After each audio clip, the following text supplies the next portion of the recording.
Hello everybody, David Zere for Real America's Voice News. We're here at CPAC 2021 in Orlando. It's electric.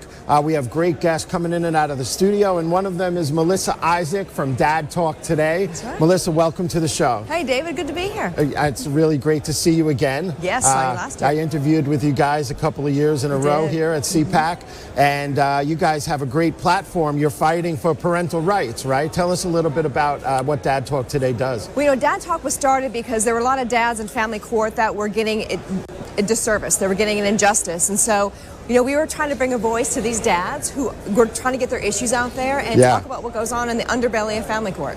Yeah. So do you think it's inequitable what goes on? Is there more decisions in favor of the mother or the father? Oh, the mother by far. So I'm a family law attorney, so I can tell you about the underbelly of family court. So, when dads walk in, it's almost like there's a presumption that they have to prove themselves fit.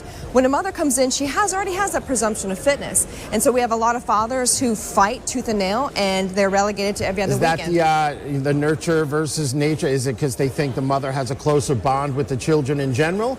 Or is there advocacy groups that are stronger for women than for men? Oh, advocacy groups for women are stronger by far, but it really comes down to the personal opinions and the personal politics of the judges. Right. So when someone comes in with divorce papers, the first thing I look at is who's the judge and who's opposing counsel. But I can tell this client exactly how his case is going to play out. That's not justice. That's opportunism. Well, okay, so there's all kinds of issues going on. I was talking to Eric Carroll earlier, and there's a trend, according to the U.S. Census Bureau, that more decisions are going in the father's favor as far as shared time and custody cases. Do you see a sea change in that nationwide? Let me tell you where I see change. I see change in the younger judges who are getting on the bench. These judges who've been on the bench for 20 or 30 years, they make decisions based upon their own personal agendas, their own personal history, their own personal beliefs. So, the courts make decisions based upon the best interest of the child, but it's not really defined. So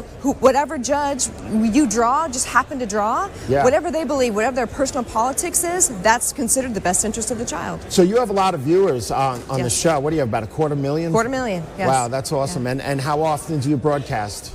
So, it really depends on availability. So we try to put out, a few broadcasts a week. Yeah. Eric's on there all the time. I co-host when I can. But we try to hit on every single issue, and we're doing a pretty good job. Are there any particular cases that stick in your mind right now that you think are like gross miscarriages of justice?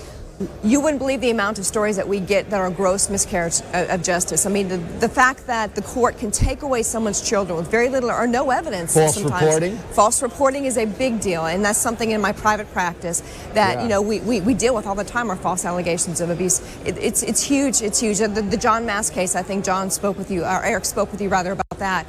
That was a tragedy. So what, nobody listened to him and he was kind of manipulated by the system?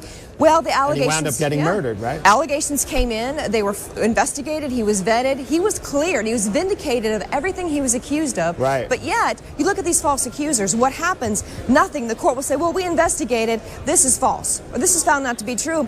But yet, these false accusers make these accusations with impunity. Nothing happens. Wow. All right, are you ready for Trump's speech today? I am ready. What are you hoping to hear from him? You know what? I don't know. It's been a long time, so I'm expecting a 2-hour speech, but yeah. Yeah, well, I think this is really like TPAC instead of CPAC, He has such an influence.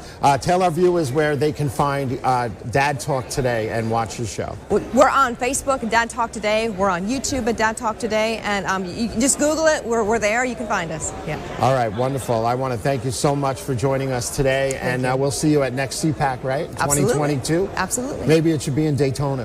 Oh, yeah, that'd be great.